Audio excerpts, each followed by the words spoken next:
What's going on, guys? Hope everyone is doing well. This video is going to be about doing an orbit and doing an orbit well. I wanted to show just my stick placement and talk about this. I'll do a little screen recording as well.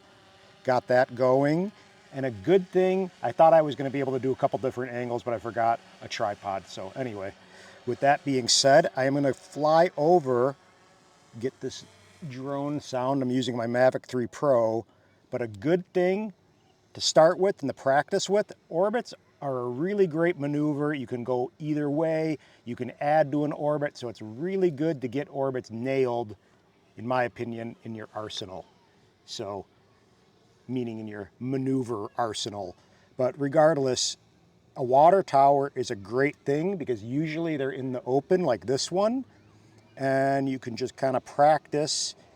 A good thing to do, which I'm going to recommend, is enable your grid lines. So go over here into camera and make sure you have all grid lines enabled, the rule of thirds, and most importantly, this crosshair. The crosshair is going to be your guide, and that's what you're going to aim in the center of, say, this water tower to try to keep it in position. So rule of third grid is really important, and also keeping it in cine mode and keeping your rates dialed specifically to go slower and be less responsive. So I'm going to show you really quickly. This isn't going to be about my rates and all that, but we're going to go into control and I'll show you where I'm at just so you can see. So this is my rate for my cine setup if you want to copy it. 11.2 for max horizontal, max ascent speed 2.2, descent 2.2, angular velocity, max angular velocity 30 degree, yaw smoothness 8, brake sensitivity I leave it 100, expo all at 0.25. There's a lot of stuff to play with. Max control 10 degree and then tilt smoothness 15. So that's where I'm at for whatever it's worth. And we're gonna go ahead and you're gonna watch what I'm doing with my stick. So I'm gonna go ahead and do an orbit to the right and watch what we're doing. We're gonna be paying attention to that grid line in the center of the subject. I'm going to go ahead and hit record. Go figure, this stupid iPhone display just force dimmed on me because it's overheating. But I'll do my best to do a little tutorial. But what I'm doing, if you see, with my left stick, I'm just going to push my thumb, the whole side of my thumb, into the stick to start the movement. And then I'm going to counter and use this kind of thing. So I'm not going to be pinching both sticks. You can. But I find having this little rest just makes it easier. So I'm going to basically start the movement by pulling on my right stick, and then I'm just going to slowly put a little pressure to get it to start to turn.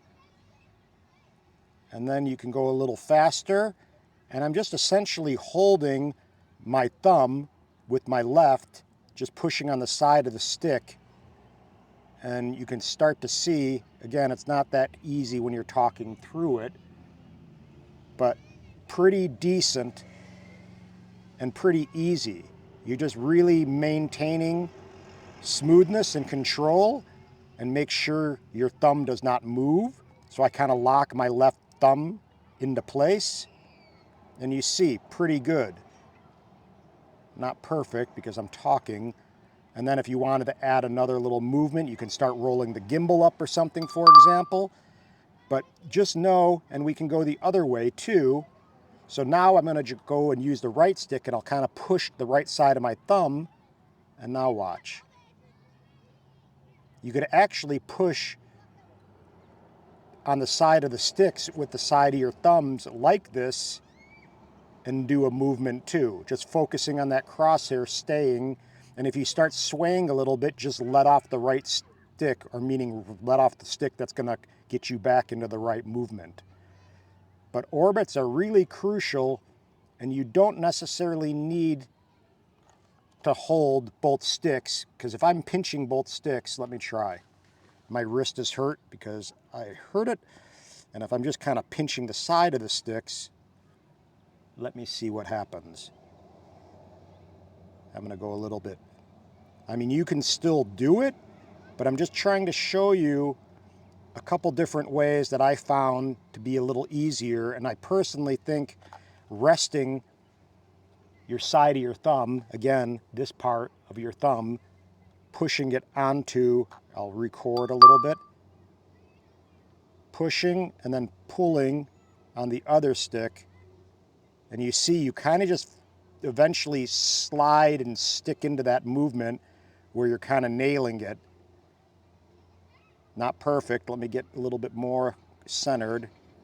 And all you usually need is a few seconds of footage anyway, like 1 1000, 2 1000, 3 1000, 4 1000, pretty good. But I just want to explain how key nailing an orbit is, because again, we can go ahead, roll the gimbal down a little bit,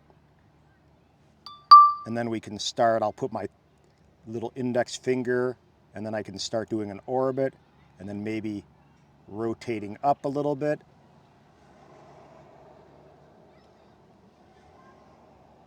But you see, you can add to an orbit. It's a really good base maneuver. I don't know why it's kind of choppy right now. It's weird, I'm so close. But I could barely see the stupid iPhone, and I didn't have my RC all set up on Wi-Fi because I just got a replacement. But let me try to do an orbit in here. Let me go.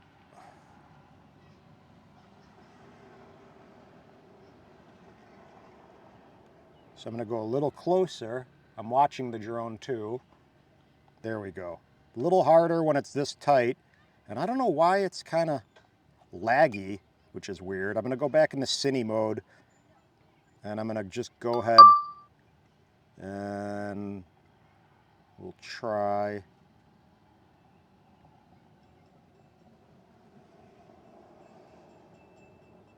Maybe because I'm getting interference from this big metal structure. But I'm just going to orbit this whole entire thing while watching it. And you see the crosshairs pretty much staying in the middle, and I'm really concentrating on keeping my fingers on both sticks very precise. You can breathe, and that sometimes helps, meaning breathe out a little bit, so you're not like, see, I kind of lost it a little off center. Get back to center, and then just keep it going. But yeah, circling a water tower is a great way to learn and practice any kind of maneuver, really. So you can maybe come down, lower in altitude, maybe roll the gimbal up a little bit.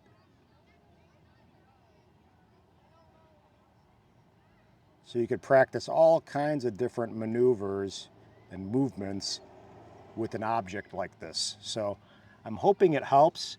Practice your orbits, get them dialed so you could always go to that as a nice movement, because you always want to have some kind of movement and not be parked in the air with your drone, because that's the whole point of having a drone, is to fly them. So hoping this helps, guys. My dumb iPhone is dimming and I am hot and I'm over it. So I'm going to end it. Hope this helps. Let me know what you guys think. And just know, a little tip to put the sides of your thumbs on the sticks and to put a pressure and apply pressure that way is a really nice way of getting smooth stick movements and holding them in place without kind of getting tired with your hands. So anyway, let me know what works for you, and subscribe, and aloha.